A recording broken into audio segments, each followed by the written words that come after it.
नमस्कार, स्वागत है आपका MPIT स्टडी पॉइंट में। पिछली क्लास में अपन ने डिस्कस किया था कि जो गति के जो प्रकार है वो कितने प्रकार की होती है, और उससे पहले अपन ने ये डिस्कस किया था कि गति की अवधारणाएं क्या थी। भाई अपन टॉपिक जो पढ़ रहे हैं वो है चाल और वेग। तो चाल और वेग बिना गति के संभव नहीं है, ये चीज़ अपन पढ़ चुके हैं। उसके बाद पढ़ा था अपन ने कि भाई गति की परिभाषा क्या है, गति की परिभाषाएं पढ़ी अपन ने। उसके बाद गति के प्रकार, कितने प्रकार की गति होती है, और एक एक करके सबकी परिभाषाएं अपन लिख चुके हैं। आज जो है इसी टॉपिक में अपन मतलब एक तरीके से कहें तो ये टॉपिक अब जाके स्टार्ट होगा, जिसमें जैसा कि नाम इसका लिखा हुआ है क्या है कि चाल और वेग। तो चाल और वेग को समझने के लिए अपन ने पहले क्या पढ़ा, दूरी क्या होती है या गति क्या होती है। गति समझने के बाद कि भाई यदि एक मैं छोटा सा उदाहरण लूँ कि यदि किसी वस्तु की गति होगी तो दो चीज़ें संभव है। क्या उसको गति करने में कुछ न कुछ समय लगेगा, और दूसरी चीज़ कि अगर वो गति करेगा तो कुछ न कुछ दूरी तय करेगा। क्या करेगा? दूरी तय करेगा। तो दूरी की परिभाषा अपन कैसे बनाते हैं, मान लो जैसे आप किसी बिंदु A से चलना आपने आरंभ किया, बिंदु B तक गए, बिंदु B से बिंदु C तक गए। ठीक है, अपन नॉर्मल समझते हैं कि अपन दूरी किसको कहेंगे। ठीक है, तो मान लेता हूँ यहाँ P नाम का कोई व्यक्ति था, P नाम का कोई व्यक्ति A से B पर गया। कुछ समय बाद यहाँ मैं ले लेता हूँ T का मतलब होता है मेरा टाइम, यानी समय। ठीक है, फिर B पर आया, B पर आने के बाद वो B से C पर गया। कहाँ गया? B से C पर। तो इस स्थिति में अगर आप देखोगे तो यहाँ आपको दो चीज़ें नोट करने को मिलेगी। दो चीज़ें क्या कि भाई इसको A से B तक जाने में कुछ न कुछ क्या लगा, समय लगा। समय के अलावा दूसरी चीज़ कौन सी लगी उसको कि भाई उसने अगर वो A से B तक गया है तो कोई न कोई उसके क्या होगा, पथ होगा। क्या होगा? पथ होगा। किसी न किसी रास्ते तो चल के गया वो। अब ज़रूरी नहीं है कि वो सीधा जाए, हो सकता है ऐसे भी चला जाए, हो सकता है इस तरीके से भी चला जाए। मतलब इसकी दिशा तय नहीं। क्या कह सकते हैं अपन? इसकी दिशा तय नहीं, लेकिन इसका जो पथ है वो तय है कि वो किसी न किसी मार्ग से होकर जा रहा है। इसी मार्ग को अपन क्या कहते हैं? दूरी। क्या कहते हैं? दूरी। तो परिभाषा क्या बन गई अपनी कि किसी वस्तु अथवा व्यक्ति द्वारा तय किया गया मार्ग ही दूरी कहलाता है। बात समझ में आई? एक बार वापस से देख लेते हैं कि भाई देखो, बिंदु A से B तक जाने में कुछ न कुछ उसको समय लगा होगा। अच्छा, समय के साथ साथ कुछ न कुछ उसने मार्ग तय किया होगा, तभी तो वो A से B पर पहुंचा, नहीं तो कैसे पहुंचेगा। आप यहाँ से रवाना होते हो, मतलब कॉलेज से रवाना होते हो, घर जाते हो, तो कुछ न कुछ मार्ग से होकर जाते हो। वो भले मार्ग कैसा भी हो सकता है। ठीक है, तो वो आपकी क्या हो गई, आपके कॉलेज से आपके घर की दूरी हो गई। क्या हो गई? दूरी। तो दूरी को अपन कैसे परिभाषित कर सकते हैं कि आरंभिक बिंदु और अंतिम बिंदु के बीच की लंबाई या बीच का माप, वो क्या कहलाता है? दूरी। क्लियर है सबको? परिभाषा लिखते हैं।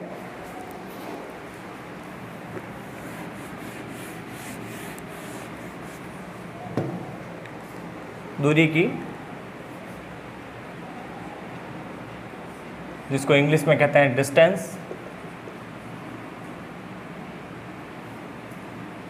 क्या परिभाषा हो गई कि किसी वस्तु या व्यक्ति द्वारा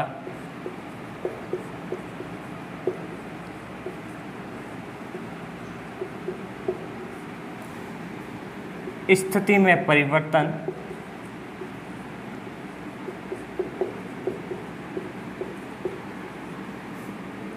के लिए तय किया गया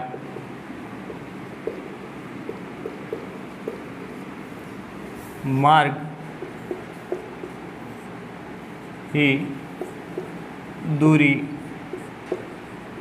कहलाता है। क्लियर है? क्या परिभाषा लिखी है अपन ने कि किसी भी वस्तु द्वारा स्थिति में परिवर्तन के लिए। अगर अपन देखें कि अपन ने डायग्राम क्या बनाया था कि कोई व्यक्ति P है या कोई वस्तु P है जो A से B की ओर जा रहा है, A से B की ओर जा रहा है।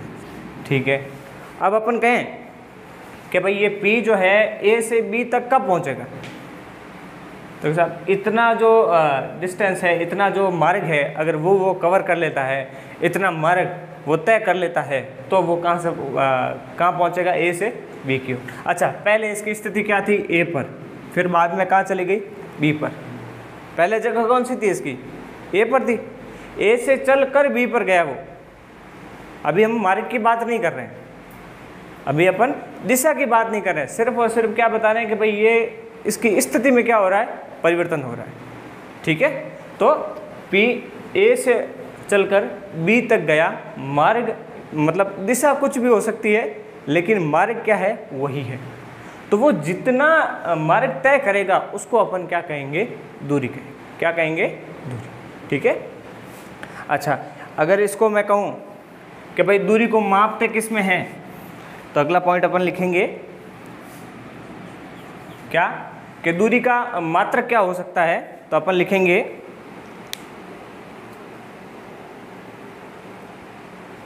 दूरी का जो मात्रक है,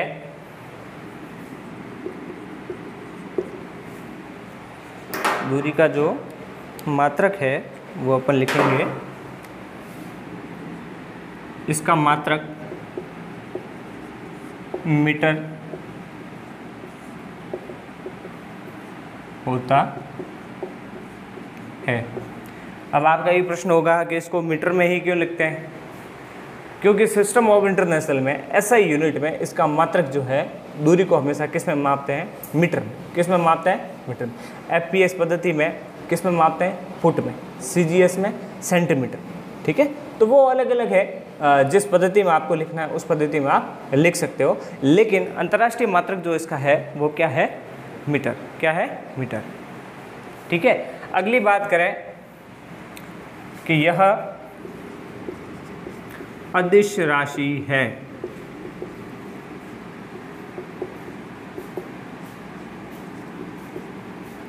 ये क्या है, अदिश राशि है।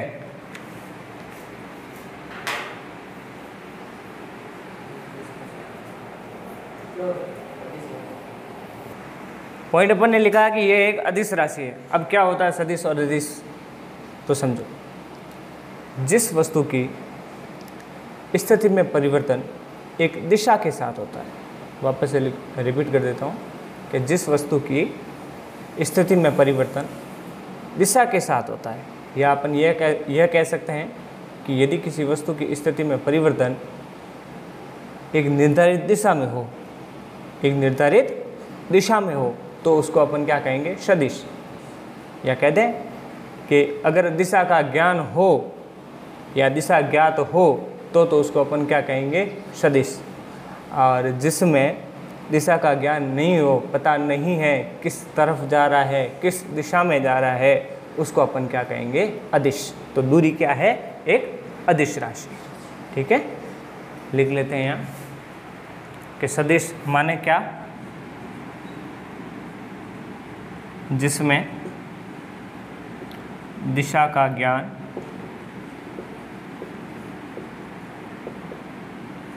न हो अथवा दिशा ज्ञात न हो, उसको अपन क्या कहेंगे, अदिश।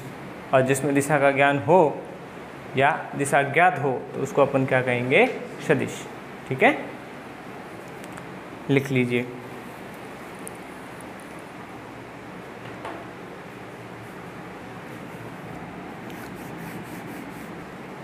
अगला जो टॉपिक है उसको समझने के लिए अपन एक छोटा सा कंसेप्ट लेते हैं।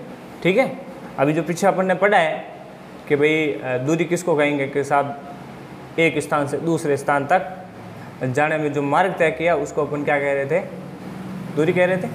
ठीक है, अब इसी कंसेप्ट को अपन लेते हैं कि बिंदु ए से बी पर, बिंदु ए से बी पर कोई व्यक्ति P जो है वो गति करता है, कहाँ से, ए से बी की। तो ये ज़रूरी नहीं है कि वो ए बी मार्ग से ही करे, ये ज़रूरी नहीं है कि वो ए बी मार्ग से करे। हो सकता है वो इस ए सी बी से भी जा सकता है, भाई यहाँ से भी तो जा सकता है ना। अच्छा, हो सकता है वो ए डी बी से होकर जाए, भाई उसके पथ क्या हो सकते हैं, अलग अलग हो सकते हैं, मार्ग क्या होते हैं जाने के अलग अलग हो सकते हैं। तो इन तीनों स्थितियों में तीनों ही क्या है, दूरियां, क्या है, दूरियां। लेकिन इस प्रारंभिक स्थिति या मतलब अपन कह दें प्रारंभिक बिंदु, और ये अपना क्या है, अंतिम बिंदु।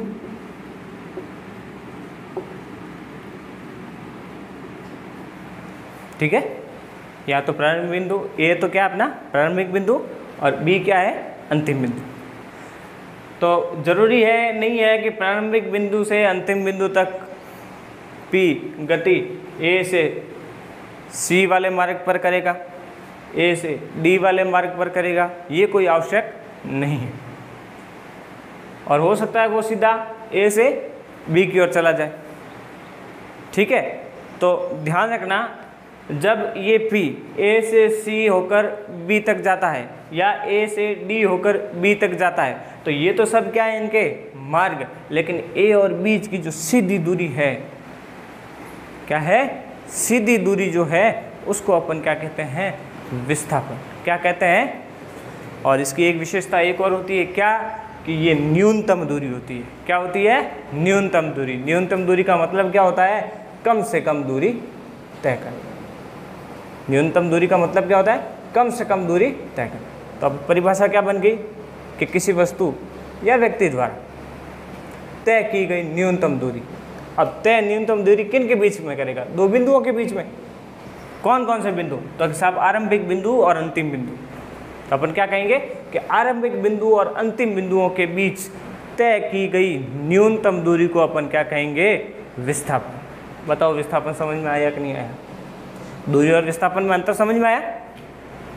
दूरी कुछ भी हो सकती है, जरूरी नहीं है उसका माप फिक्स है, लेकिन विस्थापन किसको कहेंगे अपन, कम से कम दूरी। किसको कहेंगे, कम से कम दूरी। ठीक है, इसको और अच्छे से समझने के लिए एक उदाहरण और लेता हूं मैं।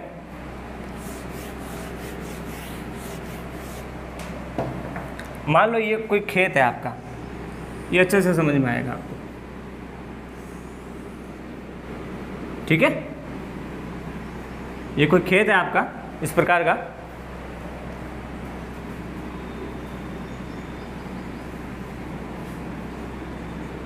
ये आपके खेत की चार दीवारी है। ठीक है, आप यहाँ से रवाना हुए, जाना कहाँ है आपको, आर तक। कहाँ तक जाना है, आर तक। ये आपका प्रारंभिक बिंदु है,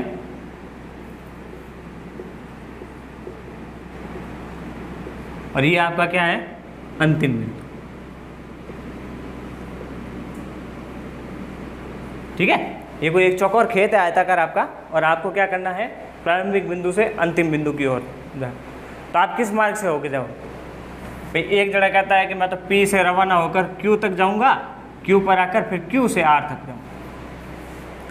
ठीक है, बात समझ में आई कि भाई वो क्या कह रहा है कि P से रवाना होऊंगा, Q पर जाऊंगा, Q से R पर जाऊंगा। ठीक है, दूसरी स्थिति क्या है, कोई कहे नहीं साहब मैं तो P से S की ओर जाऊंगा पहले, और फिर S से R की ओर जाऊंगा। तो कुल दूरी का पूछे स्थिति एक में या केस फर्स्ट में आपसे पूछे, मान लेते हैं ये 7 मीटर मान लेते हैं अपन, और ये 3 मीटर मान लेते हैं। ठीक है, तो ये 7 तो ये भी 7, और ये 3 तो ये भी 3।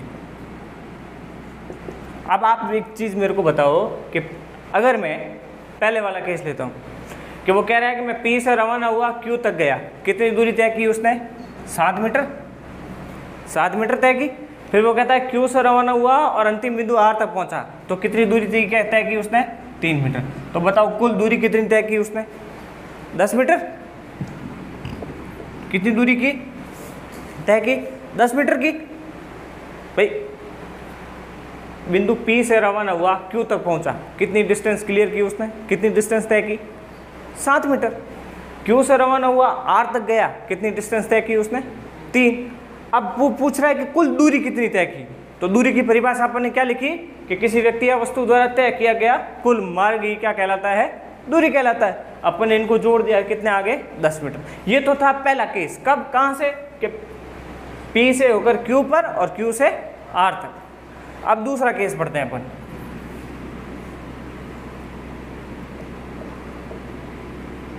दूसरा केस क्या कहता है? दूसरे केस में वो कह रहा है कि पहले मैं तो क्या करूंगा, P से S पर जाऊंगा। चलो साहब, P से S पर कितनी दूरी तय की? 3 मीटर। फिर कह रहा है S से R पर जा रहा हूं, S से R पर जा रहा हूं। तो S से R पर गया तो कितनी दूरी तय की? 7 मीटर। कितनी दूरी तय की भाई इसने? दूरी कितनी तय की? क्या दोनों दूरियों में कोई फर्क है? नहीं है। भाई 10 मीटर इसने भी की, 10 मीटर उसने भी की। अच्छा, अंतर क्या है कि सर उसका जो चलने का जो मार्ग है वो दोनों का क्या है? अलग अलग। क्या है? अलग अलग। चलने की जो दिशा है वो क्या है? अलग अलग। इससे अपन एक चीज और ज्ञात कर सकते हैं, क्या? कि अपन ने एक चीज लिखी है ना कि दूरी अदिश राशि है। अदिश राशि कैसी हुई? तो देखो, पहले दिशा क्या थी? P से Q की ओर। अब ये Q से आगे नहीं जा रहा है, Q से वापस इसकी दिशा कहाँ चेंज होगी? नीचे की ओर। कहाँ? R की ओर। इसलिए क्या कहते हैं? दूरी हमेशा क्या है? अदिश राशि। ठीक है। अब मैं बात करूं तीसरे आदमी की। तीसरे आदमी की मैं बात करूं तो वो कहता है कि साहब मैं तो क्या करता हूं, P से सीधा R बीच में से निकल जाता हूं खेत के। बात समझ रहे हो मेरी? पहले ने क्या किया? P से Q गया, Q से R तक है। दूसरे ने क्या किया? P से S तक गया, S से R तक आया। इसने भी 10 मीटर दूरी तय की, इसने भी 10 मीटर दूरी तय की। तीसरा बंदा क्या है? उसने क्या किया? सीधा चलाया। तो इस सीधी दूरी को, P से R वाली सीधी दूरी को अपन क्या कहते हैं? विस्थापन। क्या कहते हैं?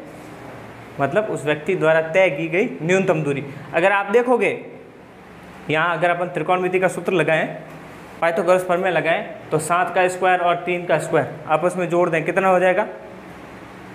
49 और 9, जो भी 49 और 9 कितने हो जाएंगे? 50 और 8 58। तो इसका मान क्या आ जाएगा? √58। √58 का मान कितना निकलेगा? 55 25, 6 36, 7 7 49 और 8 8 64, मतलब 7.5 के बीच कहीं आएगा। तो बताओ, इसने तो कितनी दूरी तय की थी? 10 मीटर। इसने कितनी की थी? 10 मीटर। लेकिन वो 7 साढ़े 7 मीटर में ही कहाँ पहुँच गया? अंतिम बिंदु पर पहुँच गया। तो ये उसके द्वारा तय की गई क्या थी? न्यूनतम दूरी। क्या थी? न्यूनतम दूरी। इस न्यूनतम दूरी को ही अपन क्या कहते हैं? विस्थापन। क्या कहते हैं? विस्थापन। बात समझ में आई? ठीक, नोट कर लो। इस प्रकार अपन परिभाषा क्या लिख सकते हैं विस्थापन की? विस्थापन, इसको इंग्लिश में कहते हैं डिस्प्लेसमेंट। ठीक है। तो इसकी जो परिभाषा है वो क्या बन जाएगी कि किसी निश्चित दिशा में, किसी निश्चित दिशा में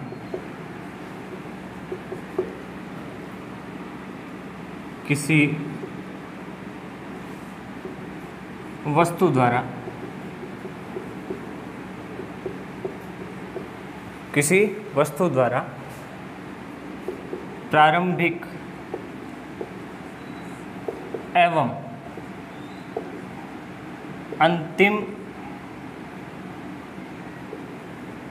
बिंदुओं के बीच की सीधी दूरी को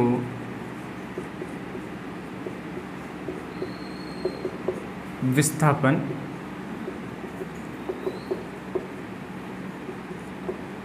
कहते हैं।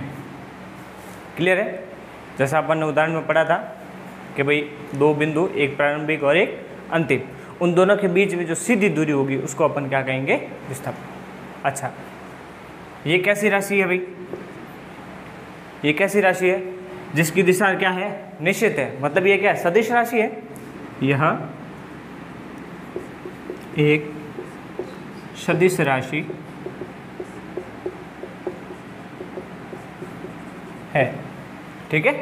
दूसरा, इसको मापेंगे किसमें? विस्थापन को किसमें मापेंगे? कि भाई विस्थापन भी जो है वो एक तरह की क्या है? दूरी है। तो इसका मात्रक क्या हो गया? मीटर। मतलब इसका मात्रक दूरी के समान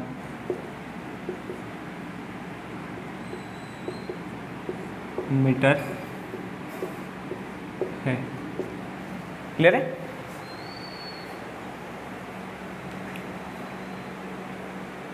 ठीक है। तो इसका भी जो मात्रक है वो दूरी के समान ही क्या है? मीटर है। अब मैं आपको कहूँ कि विस्थापन और दूरी के बीच में अंतर लिखने का, क्या लिख सकते हैं अपन? लिख सकते हैं। कैसे? कि पहले मौखिक समझते हैं अपन कि भाई दूरी किसको कहा था अपन ने? कि भाई दो बिंदुओं के बीच की जो मार्ग, बीच के मार्ग जो तय करता है किसी वस्तु या व्यक्ति द्वारा, वो क्या कहलाता है? दूरी। तो ये मार्ग तय किया मतलब कुछ न कुछ क्या की? दूरी तय की। क्या किया? कुछ न कुछ दूरी तय की। अच्छा, दूरी तय की तो अपन ने इससे जस्ट पहले जो उदाहरण पढ़ा था उसमें अपन ने कहा था कि 10 मीटर उसने मार्ग तय किया। अब 10 मीटर क्या है? परिमाण है। क्या है? परिमाण। क्या है? परिमाण। तो दूरी में परिमाण केवल क्या हो सकता है? परिमाण हो सकता है। लेकिन विस्थापन में परिमाण और दिशा दोनों ही होती है। तो पहला अंतर तो ये हो गया। दूसरा अंतर, दूरी में आपने देखा होगा कि दूरी जो है उसमें दिशा का ज्ञान होता है, लेकिन दूरी में जो है वो दिशा का ज्ञान नहीं होता। लेकिन विस्थापन में दिशा का ज्ञान होना चाहिए। तो ये सदिश है और ये अदिश है। तीसरी चीज़ अपन क्या ले सकते हैं? तीसरी चीज़ ये ले सकते हैं कि अगर आपने देखा होगा तो दूरी तय करने में कुछ न कुछ अपन ने क्या किया था? मार्ग तय किया था। क्या किया था? लेकिन विस्थापन में ऐसा थोड़ी था। वो मार्ग कुछ भी हो सकता है, सीधी दूरी हो सकती है। वो मार्ग क्या था? सीधी दूरी थी या न्यूनतम दूरी थी। भाई कम से कम दूरी थी ना, तो ज़रूरी नहीं है कि विस्थापन के लिए मार्ग हो। दूरी के लिए क्या जरूरी है? मार्ग जरूरी है। तीसरी चीज, दूरी सदैव कैसी होगी? धनात्मक होगी। कैसी होगी? धनात्मक होगी। लेकिन विस्थापन शून्य भी हो सकता है, ऋणात्मक भी हो सकता है और धनात्मक भी हो सकता है। कैसे?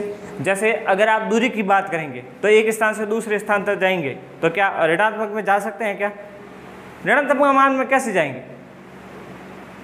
अगर मैं बात करूं विस्थापन की, तो विस्थापन में तो हो सकता है कि भाई कोई ऋणात्मक या विस्थापन हुआ ही नहीं हो। भाई एक दूसरे के सापेक्ष अगर गति कर रहे हैं तो विस्थापन हो ही नहीं रहा, बैठे तो दोनों एक जगह है ना, तो उसको अपन क्या कहेंगे? जैसे बस में बैठे दो व्यक्तियों की स्थिति, आमने सामने बैठे हैं, बस गति कर रही है तो दोनों व्यक्ति बस के सापेक्ष गति कर रहे हैं, जबकि उनका विस्थापन क्या है? शून्य। तो विस्थापन अपन किस पे दर्शाएंगे? बस का विस्थापन बताएंगे। अपन दोनों व्यक्तियों का विस्थापन नहीं बताएंगे। किसका बताएंगे? बस का विस्थापन। तो दूरी हमेशा कैसी होती है? धनात्मक। जबकि विस्थापन कैसा हो सकता है? धनात्मक भी हो सकता है, ऋणात्मक भी हो सकता है और शून्य भी हो सकता है। ठीक है, तो ये इसमें क्या है? अंतर अपन लिख लेते हैं।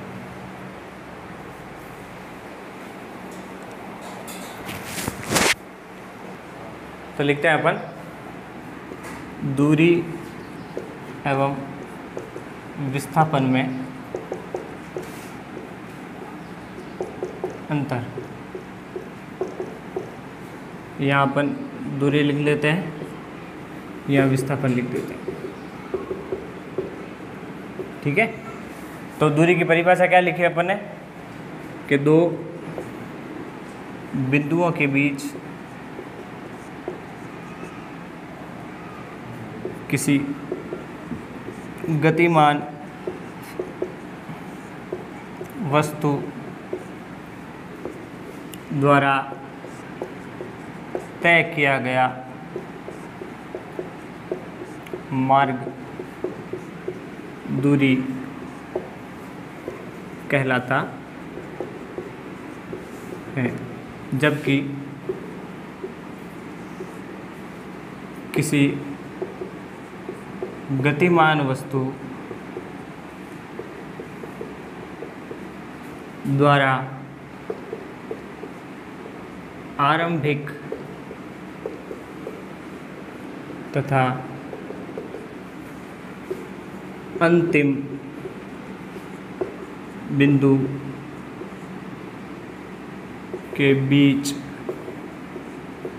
तय सीधी दूरी को अथवा न्यूनतम दूरी को विस्थापन कहते हैं। एक तो परिभाषा से दोनों में डिफरेंस हो गया। दूसरा, यह अदिश राशि है, जबकि यह सदिश राशि है। ठीक है।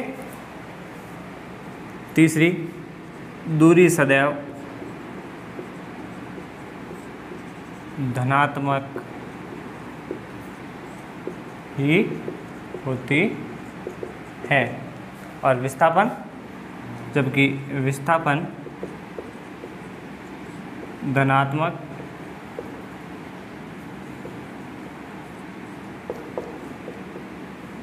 ऋणात्मक तथा शून्य भी हो सकता है।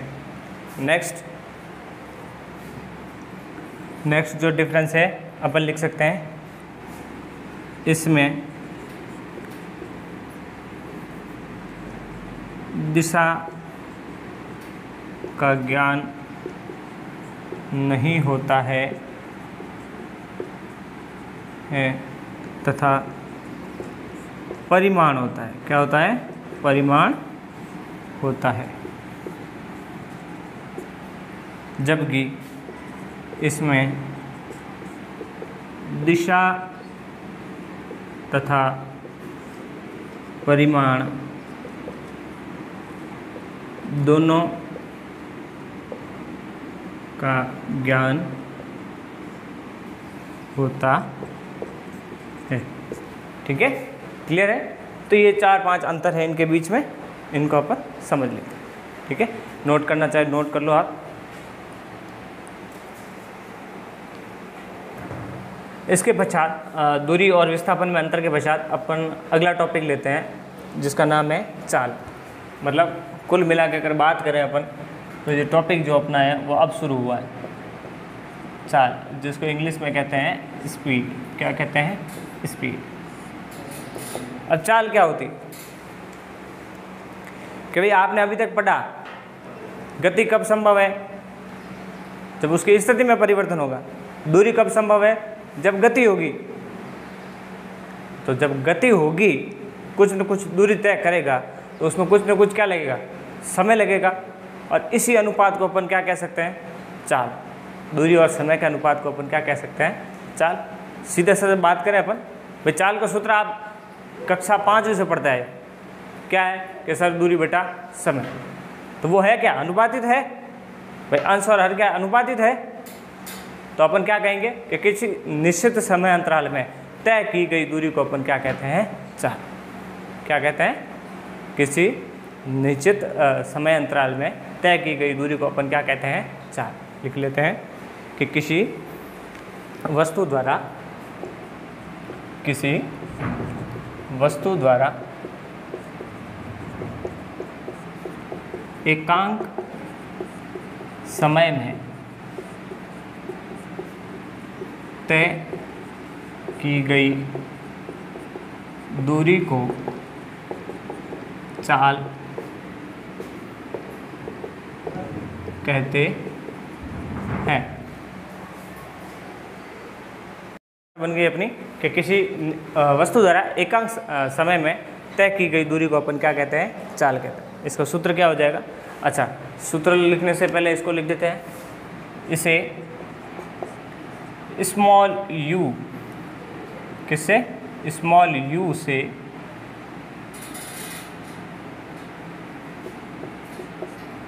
प्रदर्शित किया जाता है। ठीक है। दूसरा, अब तीसरी चीज, क्या चाल सदिश राशि है या अदिश राशि?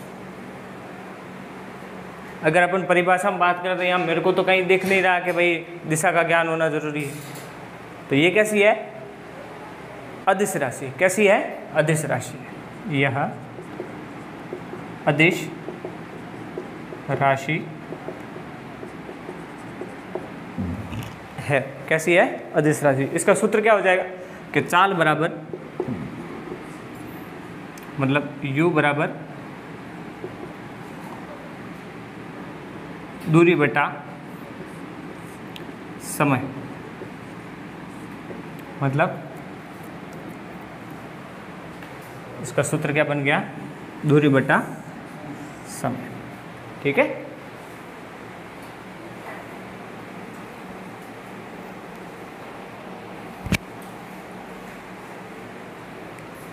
अब अगर मैं बात करूं, एक उदाहरण लेता हूं इसी सूत्र के आधार पर।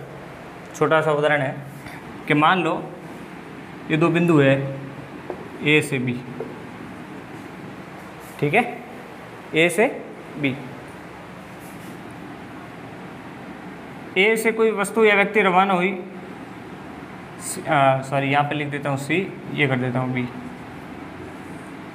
ए से बी तक कोई वस्तु है, पी है, क्यू है, कुछ भी है, वो गई तो पहले उसकी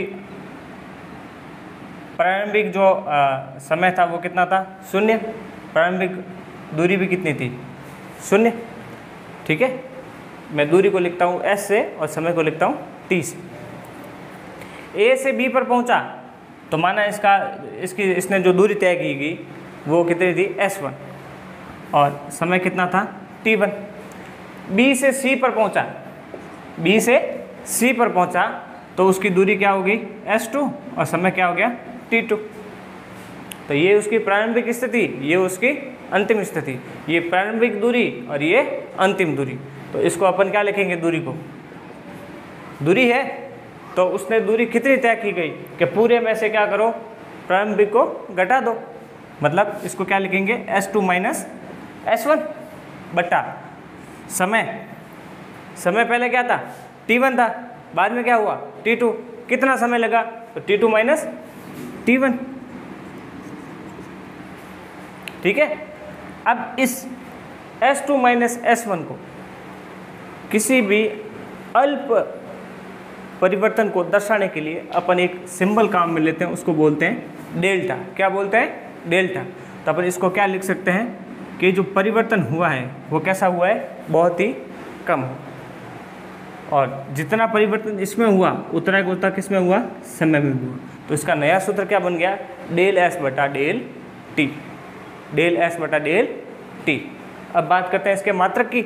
तो दूरी का मात्रक क्या है? मीटर। दूरी को किस में लिखते हैं? मीटर में। बटा समय को किस में लिखते हैं? सेकंड में। तो चाल का मात्रक क्या हो गया?